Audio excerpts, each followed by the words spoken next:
Das ist Beta FPV Cetus Pro, ein komplettes FPV-WUP-Paket mit dem neuen 75 mm WUP, der bürstenlose Motoren hat und mit einem 1S-Akku geflogen wird. Dazu gibt es eine Leitradio V2 SE Fernsteuerung, die bereits mit dem Quadcopter verbunden ist. Hier schaltet man den Schalter SA ein und schon drehen sich die Propeller. Die FPV-Brille ist die VR02, die eingeschaltet wird und schon kann man losfliegen.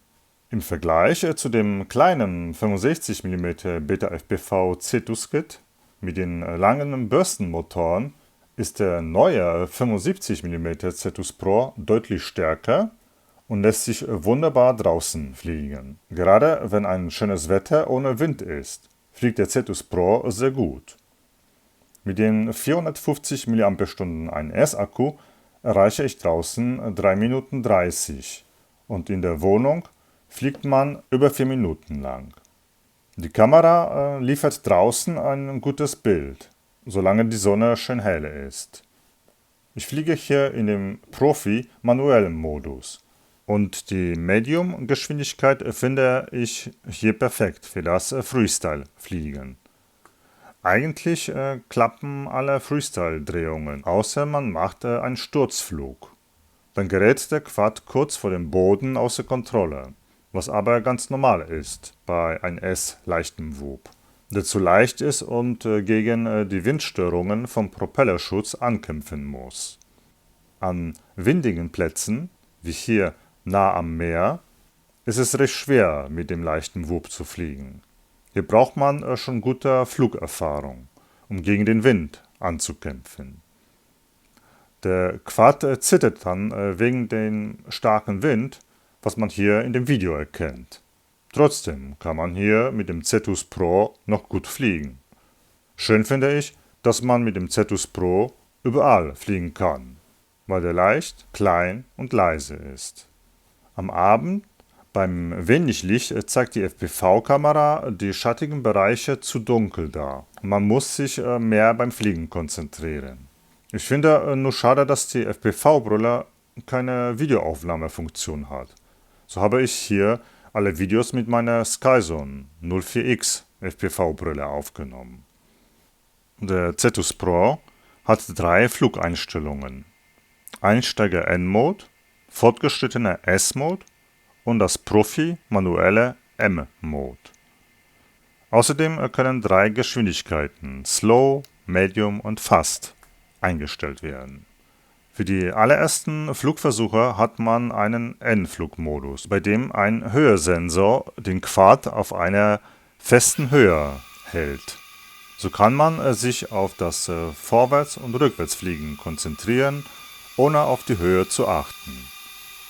Sogar eine zusätzliche Kamera für die Positionshaltung ist eingebaut, die den Boden fotografiert und bei einer Positionsveränderung versucht, die Drohne wieder zurück zur gleichen Position zu bringen. Das gelingt am besten draußen auf einem großen Platz. In der Wohnung erkennt das Positionssystem zu viele Gegenstände und kann nicht immer den WUP auf einem Platz schweben lassen. Für die fortgeschrittenen Piloten gibt es den S-Flugmodus, wo der Quad stabilisiert ist, sehr ruhig mit der Einstellung Slow fliegt und sich immer waagerecht ausrichtet. So kann man wunderbar beim schlechten Wetter in der Wohnung fliegen, mit oder ohne der FPV-Brille. Ja, und wenn man wie ein Profi fliegen möchte, dann schaltet man auf dem M-Modus, wo alles manuell gesteuert wird.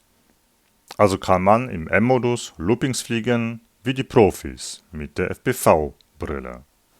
Das Frame ist aus einem robusten und flexiblen Kunststoff, der viele Abstürze aushalten soll.